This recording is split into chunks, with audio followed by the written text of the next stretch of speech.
eventualmente na minha visão, inadequadamente sobre a questão de valorar, né? Se o ataque foi contra a minha pessoa, não, mas o pecado nunca foi esse. O pecado não foi desvalorizar o que eu tenho. A questão não foi essa.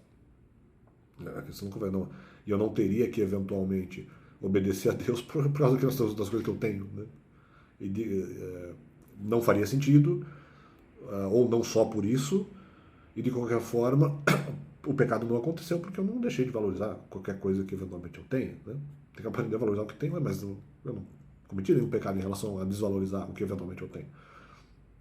Eu cometi outros pecados por achar que de repente algumas coisas não precisariam ser buscadas não por conta do exemplo dos outros, se eventualmente as outras buscam ou não, mas porque eu teria que ser bom para eventualmente buscar o conhecimento que era necessário à circunstância, não pela influência dos outros, né?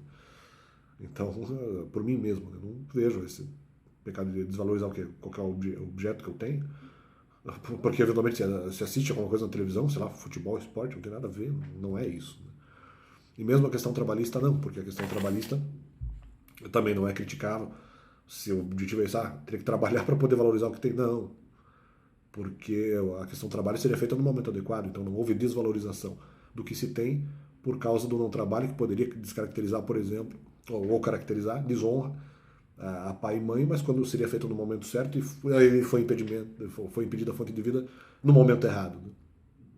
Então não concordo. A crítica que eles fizeram não foi essa. A crítica que eles fizeram foi que as pessoas ficaram, também em relação a filhos espirituais, que as pessoas ficaram presas espiritualmente quando a situação real não era essa.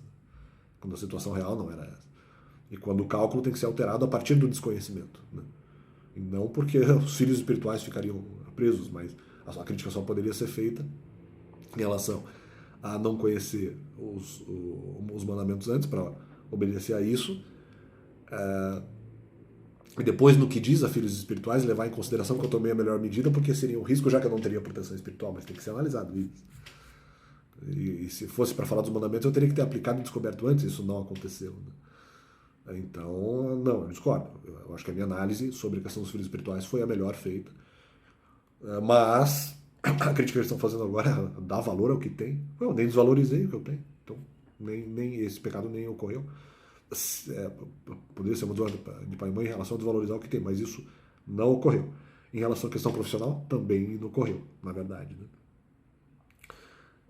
O que acontece é que poderia ser contabilizado justamente uma situação em que eu teria outro pecado, mas não conseguiria responder o falso testemunho em relação à questão trabalhista gerada, aí, na minha visão, por uma grupalidade de pessoas não muito correta e que nesse caso faltou a eles os melhores argumentos e faltou a análise da situação real. Não é só a situação de comportamento. Uma vez que não há comportamento, não há informação sobre os mandamentos, é melhor continuar colocando em risco as pessoas? Não. Então é isso que tem que ser analisado. Você tem que analisar o fato específico, né? E não uma generalidade forçada que não é a situação real. E então é isso que